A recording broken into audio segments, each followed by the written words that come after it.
வணக்கம், நான் உங்கள் தாரா. இது மை டியர் டீமன் அத்தியாயம் 14.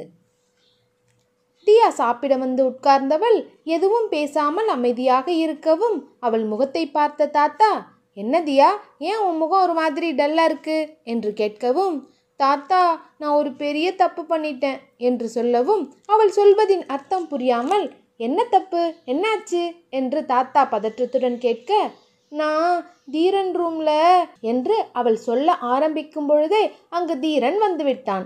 தாத்தா, அவளே ஒரு லூசு, அவ சொல்றத நீங்க சீரியஸா உட்காந்து கேட்டுட்டு இருக்கீங்க என்று சொல்லவும் தியா தனது உதட்டை என்று சுழித்தவள் அவனை முறைக்கவும், அவன் கிடக்குறான், நீ சொல்லுமா, என்னாச்சு, தீரன் எதுவும் உன்கிட்ட சண்டை போட்டானா என்று கேட்க, இல்லைங்க தாத்தா, அங்கே தீரன் ரூமில் இருக்க ட்ரீம் கேச்சர் இருக்குல்ல, அதோட ஃபெதர்ஸ்லாம் தெரியாமல் பிச்சிட்டேன் என்று சொல்லவும், அதுக்கென்ன என்று கேட்டார் தாத்தா. அந்த ஃபெதர்ஸை பிச்சா அவங்கள தேடி பேய் வந்துருமாமே என்று தியா அப்பாவியாக சொல்லி தாத்தாவை பார்க்க, தாத்தாவோ தீரனை தான் பார்த்தார்.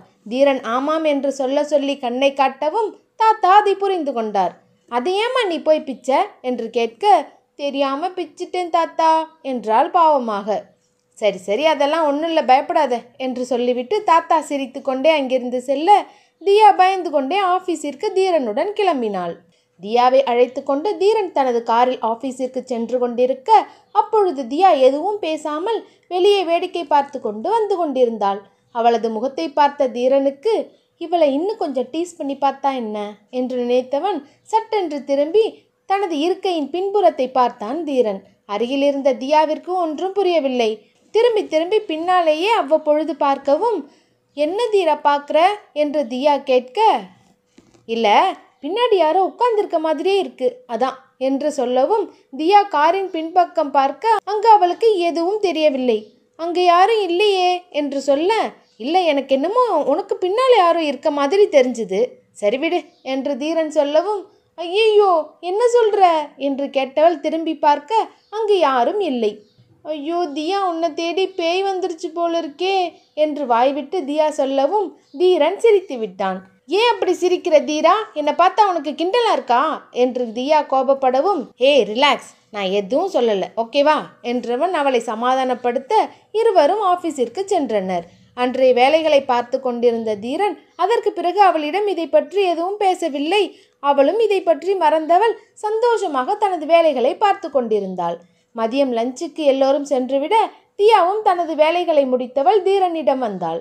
தீரா, நான் சரவணன் அண்ணா கூட போய் லஞ்சு முடிச்சுட்டு வந்துடுறேன் என்று சொல்லிவிட்டு கிளம்ப எத்தனிக்க ஏதோ யோசித்த தீரன், கொஞ்சம் நில்லு என்று அழைக்கவும் திரும்பி என்னவென்று பார்த்தாள். இருக்கையிலிருந்து எழுந்த தீரன் அவள் அருகில் வந்தான். உனக்கு ஏதாவது ஃபீல் ஆகுதா என்று தீரன் கேட்க, தியா என்ன ஃபீல், எனக்கு ஒன்றும் தெரியலையே என்று சொல்லவும், இல்லை ஏதோ ஒரு நெகட்டிவ் எனர்ஜி இருக்க மாதிரியே தோணுது எனக்கு என்று தீரன் சொல்லவும் தியா விழித்தபடியே அறையின் நாற்புறமும் தன் கண்களை சுழலவிட அங்கு அவளுக்கு எதுவும் தெரியவில்லை. உடனே தீரன், அந்த மிரரை பாரு, ஏதோ தெரியுது என்று சொல்லி வெளியே இருக்கும் கண்ணாடி கதவை காண்பிக்க தியா அதையே பார்த்து கொண்டிருந்தாள். திடீரென்று அதில் ஏதோ ஒரு உருவம் தெரியவும் தியா பயந்து தன் கண்களை இறுக மூடியவள் அருகில் இருந்த தீரனை இறுக கட்டிப்பிடித்து கொண்டாள். ஐயோ நான் இல்லை, என்னை எதுவும் பண்ணிடாதீங்க என்றவள் தீரனை இறுக்கமாக கட்டிக்கொள்ளவும் அவனுக்கும் அவளது திடீர் அணைப்பு உள்ளுக்குள் லட்சம் மின்னல்கள் வெட்டியது. அவள் கைகளை பிடித்து தன்னிடமிருந்து விலக்க அவளோ அவனை விடுவதாக இல்லை. இறுக்கமாக அவனை கட்டிக்கொள்ளவும் தீரன் அவளையேதான் பார்த்தான். அவளையே பார்த்த தீரன் அவனும் அவளை கட்டிப்பிடிக்க தன் கைகளை அவளிடம் கொண்டு சென்றவன் சட்டென்று வேணாந்தீரா என்று ஏதோ ஒன்று தடுக்கவும் அவளிடமிருந்து விலகினான். கண்களை இறுக்கமாக மூடிக்கொண்டு நின்றவளை அங்கே பாரு என்று சொல்லவும் மாட்டேன் என்று அவனது சட்டையை இறுக்கமாக பிடித்து கொண்டாள். நிமிர்ந்து என்ன பாரு லூசு என்று தீரன் அவள் தலையில் தட்ட நிமிர்ந்து அவனது முகத்தை பார்த்தாள். அங்க பாரு என்று அவளது தாடையை பிடித்து திருப்ப தியா கண்ணாடியை பார்க்க அதன் முன்பு அலுவலகர் ஒருவர் உட்கார்ந்து வேலை பார்த்து கொண்டிருந்தார். அவரது பிம்பம் தான் கண்ணாடியில் தெரிந்தது. இதை பார்த்துதான் இவ்வளோ பயந்தியா என்று தீரன் கேட்க, உனக்கு என்ன தெரியும் போ என்று அவனது நெஞ்சில் கை வைத்து தள்ளிவிட்டவள் அங்கிருந்து வெளியே செல்ல தீரன் அவளையே பார்த்து கொண்டிருந்தவன், இதுவரை எதிரிகள் கூட தன் நெஞ்சை தொட்டு பார்க்க துணிந்திடாத தன்னை ஒரு சிறிய பெண் இவ்வளவு சாதாரணமாக கை வைத்து தள்ளிவிட்டு செல்கிறாளே என்று தீரனுக்கு ஆச்சரியமாகவும் அதே நேரத்தில் தனக்கு ஏன் அவள் மேல் கோபம் வரவில்லை என்றும் தோன்றியது. அன்று மாலை வீட்டிற்கு வந்ததும் தியா வழக்கம்போல் தாத்தாவுடன் பேசிக்கொண்டு உட்கார்ந்திருந்தாள். என்ன தியா, ஏன் இப்படி இருக்க? இன்னும் நீ அந்த ட்ரீம் கேச்சர்லேருந்து வெளியே வரலையா என்று கேட்க, தியா அலுவலகத்தில் நடந்ததை சொல்லவும் தாத்தா வாய் விட்டு சிரித்து விட்டார். உண்மையாவே இதெல்லாம் தீரன் தான் சொன்னானா என்று தாத்தா கேட்க, ஆமாம் என்று தியா தலையாட்டினாள். அவளின் முகத்தை பார்க்க பாவமாக இருக்கவும் தாத்தா உண்மையை சொல்லிவிட்டார். என்ன தாத்தா சொல்றீங்க? அப்போ தீரன் சொன்னதெல்லாம் பொய்யா என்று கேட்க, ஆமா, உன்னை அவன் சும்மா டீஸ் பண்ணிட்டு இருந்தாமா என்று சொல்லவும், தீரா இன்னைக்கு உனக்கு இருக்கு என்று தன் கை முஷ்டியை மடக்கி கொண்டு தீரனை தேடி செல்ல அவன் முக்கியமான ஃபோன் காலில் பேசிக்கொண்டிருந்தான். அவனை தேடியவள் தீரா தீரா என்று அவனை அழைத்தபடியே செல்ல, தியாவை பார்த்தவன் தனது இதழில் கை வைத்து ஷ் என்று சொல்ல அவளோ விடுவதாக இல்லை. செய்கையிலேயே ஏதோ சொல்லிக் கொண்டிருக்க சட்டென்று அவளை பிடித்து சுவற்றில் சாய்த்தவன் அப்படியே பேசிக்கொண்டிருந்தான்.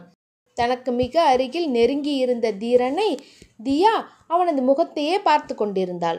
பேசி முடித்து ஃபோனை கட் செய்தவன், ஏய், ஃபோன் பேசும்போது இப்படிதான் வந்து கத்துவியா என்று கேட்க, தியா சில நிமிடங்கள் எதுவும் பேசாமல் தீரனையே பார்த்து கொண்டிருக்க, ஏய், உன்னதான் கேட்குறேன் என்றதும் அவனை தள்ளிவிட்டு, நீ என்கிட்ட போய் தானே சொன்ன என்று கேட்க, என்ன போய் சொன்ன என்றான்.